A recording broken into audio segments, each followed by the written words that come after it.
നമസ്തേ. സുഭാഷിതം.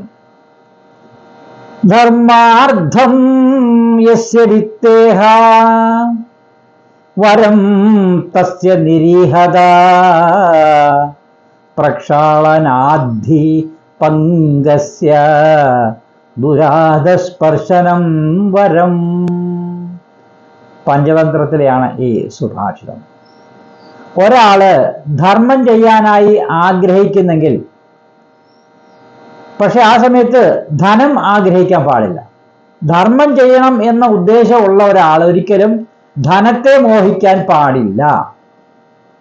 ഇവിടെ ഉദാഹരണം പറയുന്നത്, ചെളിയിൽ ചവിട്ടി അതിനുശേഷം പോയി കാല് കഴുകുന്നതിനേക്കാൾ നല്ലത് ചെളിയിൽ ചവിട്ടായിരുന്ന പോലെ.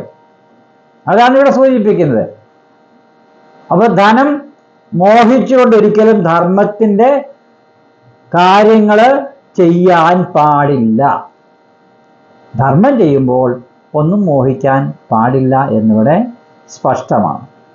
നമസ്തേ.